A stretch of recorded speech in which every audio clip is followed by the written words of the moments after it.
Ladies and gentlemen, welcome to the 2012 Making a Difference for Women Awards dinner, celebrating 30 years of transforming the way the world looks at women and girls. Please give a round of applause to the chair of the Board of Directors of the National Council for Research on Women, Lucy Lipovsky.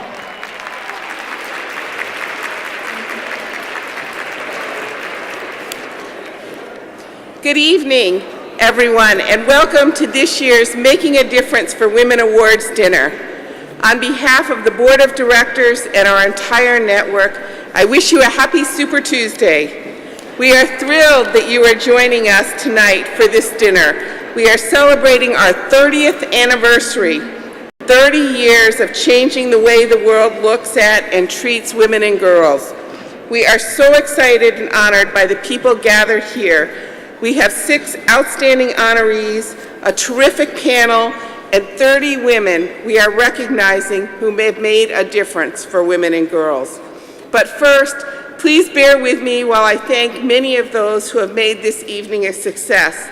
I want to begin with our phenomenal dinner co-chairs, Deborah Slaner-Larkin and Kathleen Lundquist, who you will meet later. Deborah and Kathleen, you have been so generous, creative, and focused in designing this dinner and in keeping us on track to meet our goals and deadlines. Tonight would not have been possible without you. Next, we are so grateful to our underwriters, Prudential Financial and Ernst & Young, as well as our sponsors, pace setters, honorary chairs, and dinner committee members. They are all listed in your program. We feel so privileged to have your support. I also want to thank our president, Linda Bash, who tirelessly leads our organization, and our dedicated board. We would not be here without all of you. Tonight, you'll get a sense of the breadth and depth of our network. We have about 100 research, policy, and advocacy member centers, as well as a corporate circle of major companies and a president's circle of leaders from higher education. We work across different constituents to develop solutions to critical issues such as women's poverty and gender gaps in pay and leadership. And through this wide cross-section of leaders and thinkers, we ignite transformative change. We are also celebrating the 10th anniversary of our corporate circle, to whom we are indebted for so much of our support. I'd like to acknowledge the co-chairs of the corporate circle of our advisory board, Jennifer Allen from PricewaterhouseCoopers and Kara Hollander from BlackRock.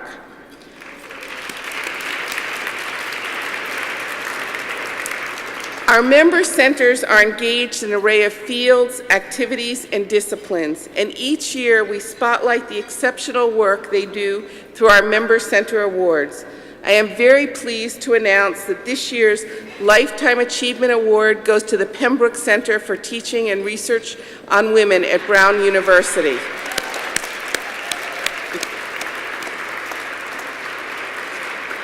It is being recognized for 30 years of cutting-edge research that has had a lasting impact on women and gender studies in the United States. This year's Diversity Award goes to the Center for Women's Intercultural Leadership at St. Mary's College in Indiana. It is being recognized for its strong commitment to an inclusive view of diversity that embraces national, international, and multicultural diversity.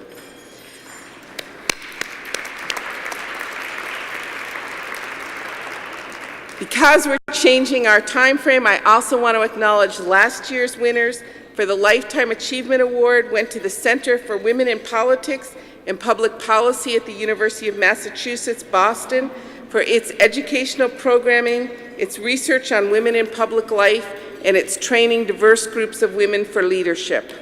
And last year's Advocacy Award went to Legal Momentum for its outstanding Women in Poverty program, promoting legal reforms and policy solutions that increase women's access to living wages and safety nets.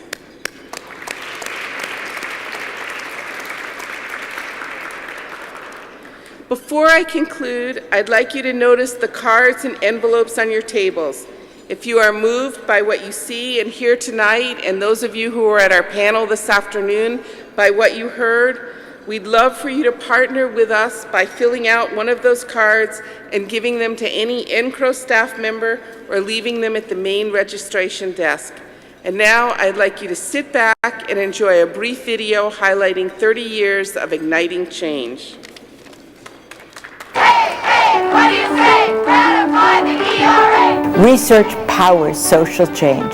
We're not going to overcome those stereotypes and perceptions until we have good research. Research is essential for sound decision making. There has never been a successful social movement without strong research to look to. Research is the way you move beyond opinion. Research feeds into policy. Research is critical for creating solutions. Research is that driving force. Research.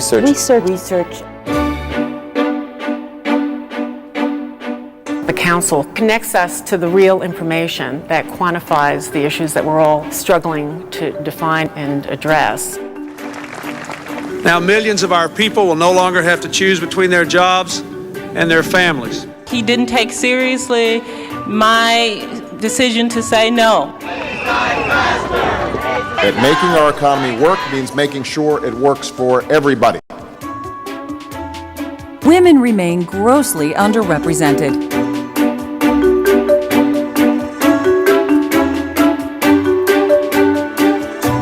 People with different perspectives are more valuable than ever before.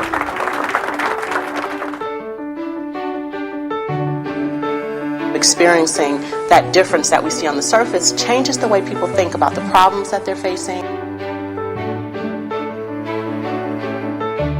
If you get all people who are doing women's research together and actually have them working through a national council, then you got change.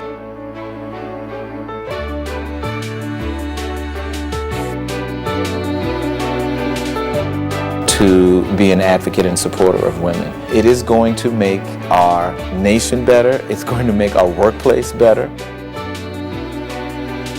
We need parity by 2020.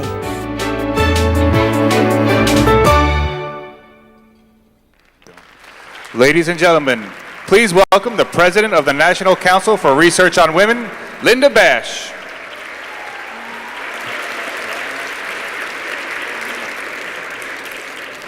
Good evening, and thank you all for joining us tonight.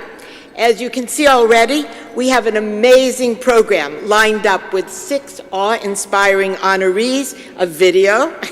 We're also kicking off our 30th anniversary by recognizing 30 outstanding leaders who you'll hear from later in the program. But before I begin, I want to give a very special recognition to our founding president, Miriam Chamberlain.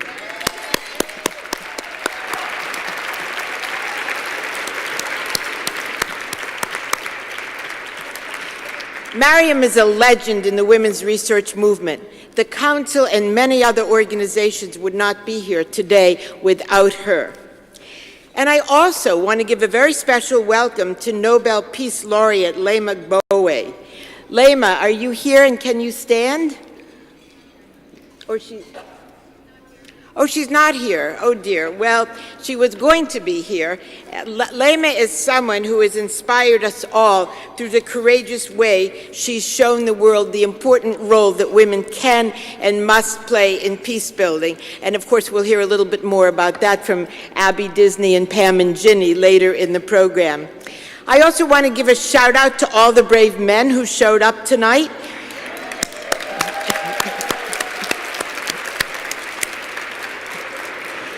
As many of you know, we have a strict policy at the Council of no man left behind. So a special welcome to past award winner Matt Winkler. We're so pleased that you're with us again this year, of Bloomberg News, and also to Luis Ubiñas, our special guest speaker from the Ford Foundation.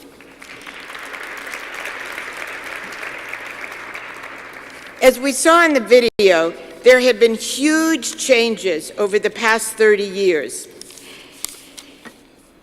There have been legal milestones and advances in women's education and workforce participation. But as we all know, change has been stubbornly slow in many ways. At our expert roundtable at the Federal Reserve Bank this afternoon, we heard about women's contributions to the gross domestic product. But we also heard about the need to open many more doors to enable women to contribute more fully. With this in mind, we at the Council want to set two immediate goals for our action going forward. First, we want to help create opportunities for all women, but especially low-income women, to achieve economic security. Take, for example, Cassie Davis, a young mother in Memphis who was part of our recent child care study. Cassie spends 30% of her income on child care, but loses assistance whenever she works more than 30 hours a week. She's caught in a system that limits her ability to emerge from poverty. If we are truly to make headway, we need to give a chance to women like Cassie by investing in quality child care and job training. This is especially urgent today when more than 17 million American women are living in poverty. This is the highest number in 17 years. And this leads me to our second goal, advancing women's leadership. The recent economic crisis has reaffirmed the need to build greater diversity in decision-making across our economy and government. And this is an important audience to talk with about this. But despite our best efforts, less than 17% of the U.S. Congress and only 16% of Fortune 500 board members are women. If we're to consolidate our reputation for innovation and excellence as a country, we need the talents of all our citizens to create a society that truly reflects our values and vision. And moving forward, we need your engagement. We hope that you'll visit our online resource hub and come to our convenings and our conference in Washington this June. I also encourage you to connect this evening with our board members and staff. We're all wearing these special name badges. In closing, I want to say that we're proud of our 30-year legacy of shedding light on the complexities of our world and offering solutions that help move us forward. As the great civil rights leader and educator Dorothy Height said, "If the times aren't ripe, you have to ripen the times." We believe we must ripen the times for women's leadership to place our nation, our world on a more balanced, equitable, and sustainable course. So thank you very much. And now, thank you. And now it's my privilege to tell you that you are in for a real treat. It's my great pleasure to welcome someone who needs no introduction, CNN news anchor Soledad O'Brien. She's a longtime friend and one of our honorees this year.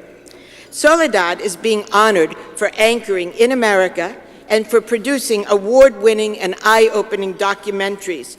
We appreciate her deep commitment to erasing gender and race inequalities in our country. Soledad has graciously agreed to lead some of our honorees in a conversation about changes in the way the world looks at women and girls, and there have been many changes over the past 30 years. We all know that. So please join me in giving a warm welcome to Soledad O'Brien.